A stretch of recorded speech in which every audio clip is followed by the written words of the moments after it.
Hey, this is Caleb with Wolf Industries, and I'm here today with Glenn. He's one of our engineers, and he also leads our training classes. Hey folks, today we're going to be looking at reconditioning shears after you've sharpened them on the Twice as Sharp, so stick around.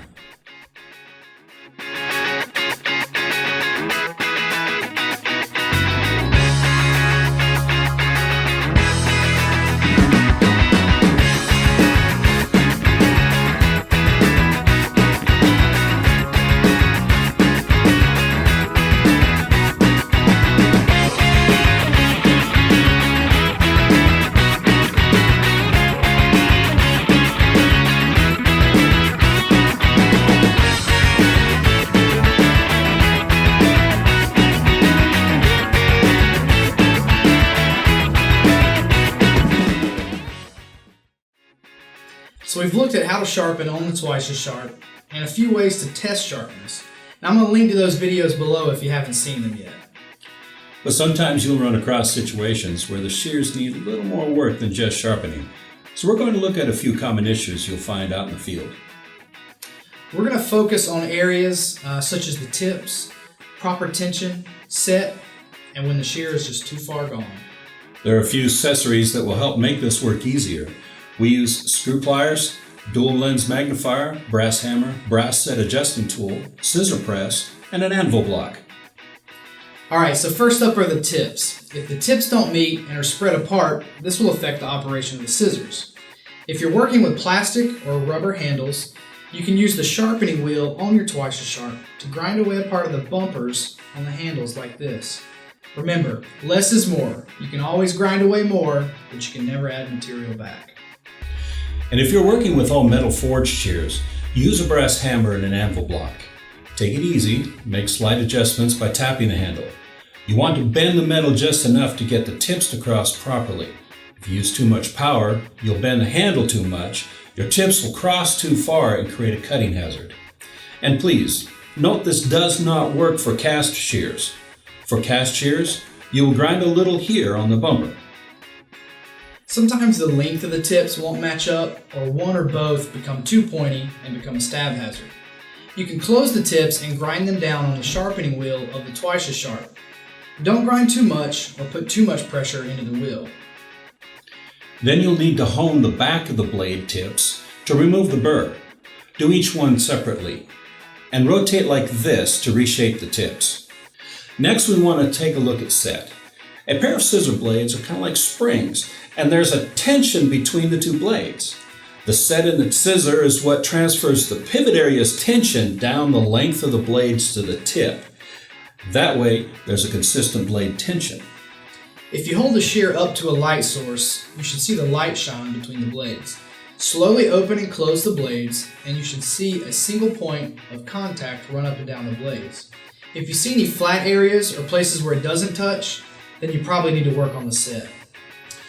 If the material overcomes the tension on the shears, it will spread the blades and fold the material over the blade.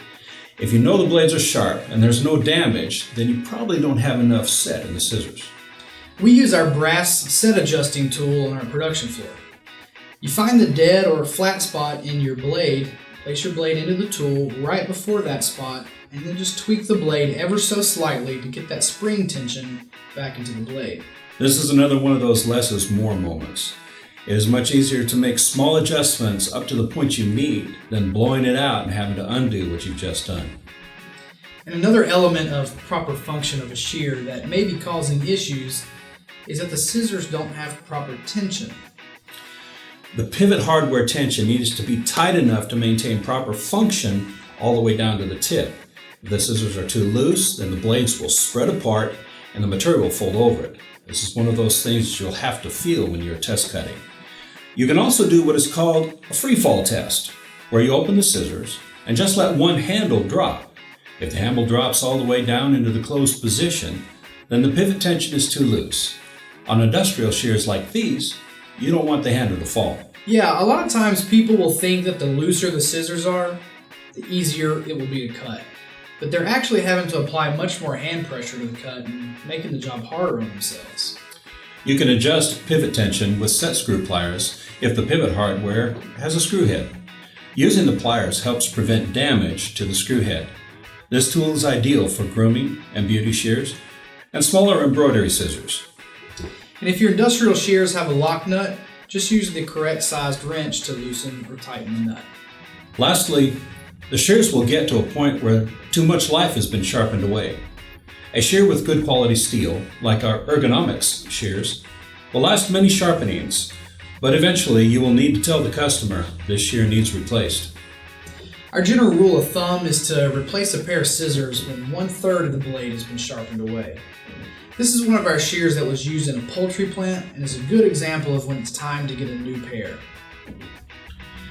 Once this much of the blade is gone, it will increase the pressure required to cut, and even if the edge is sharp, there is a good chance the shear won't work properly. Well, that's it. And that's just a quick overview of some of the issues that can arise that will prevent cutting, even though you have a properly sharpened pair of scissors. In the next video, Caleb will show you how to sharpen different kinds of scissors, like pinking shears and thread snips. So be sure to hit the subscribe button and that little bell icon so you can be notified when it gets posted. And as always, check out our website for more specs and details on the Twice as Sharp. And if you have any questions, give us a call, shoot us an email, or comment below, and we'll get back to you. Thanks, guys. We'll see you later.